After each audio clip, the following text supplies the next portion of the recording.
So we're standing out here in the field at Ivanhoe Nursery, and we're looking, it's early, the frost is still on the ground, and we're looking at Valenti and his nephew and Russ pruning out here.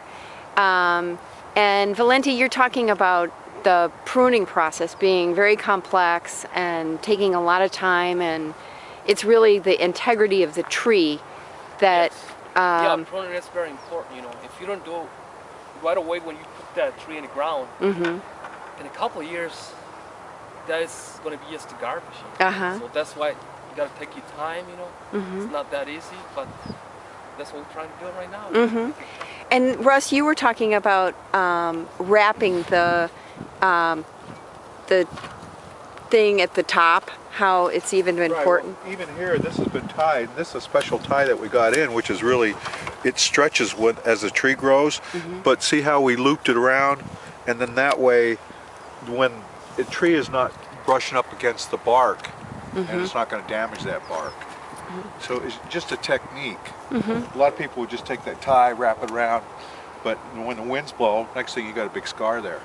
And then tell us about the white wrapping around the base of the tree.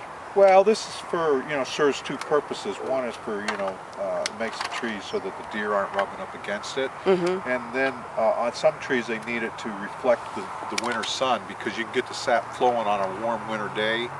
And then the next thing it drops like a rock, but that sap is still up in here. And next thing it freezes, and then you get frost cracks.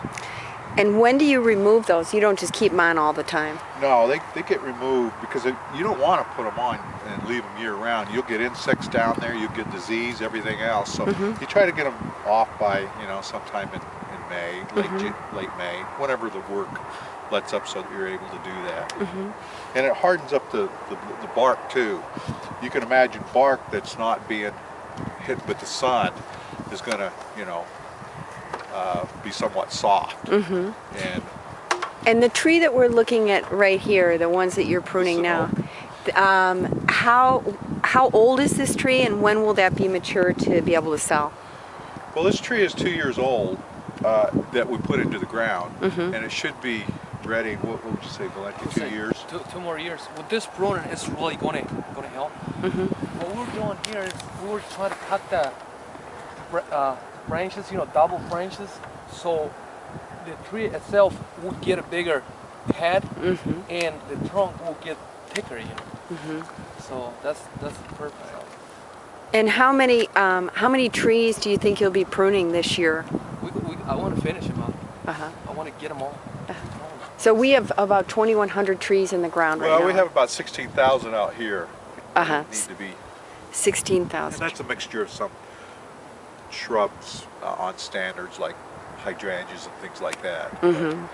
For ornamental shade trees, yeah, we've probably got 16,000 trees to go through. These have been once already pruned, but it was a kind of a cleanup prune. Now we're going back and he's shaping the trees so that it becomes a very quality You always tree. got to take the doubles, you know, like here you see, he's got to get the single branch. So, and then how many trees are we going to have to sell this year? We have about 100 different species. I don't know if we have that many, but we do have, you know, we have I think you've tagged what, 1,000 trees? close to 1,000 trees, yeah. My question is, are we going to dig them all even though if they're not going to be sold right away? Well, we have to still so we gotta decide that. Yeah, we're going to have to decide. Because, you know, hopefully, yeah, I mean, it'd be great if we could dig 900 trees and sell 900 trees. My concern is still being about the holding area. Okay, I'm going to finish this video, and then we'll keep talking about the holding area.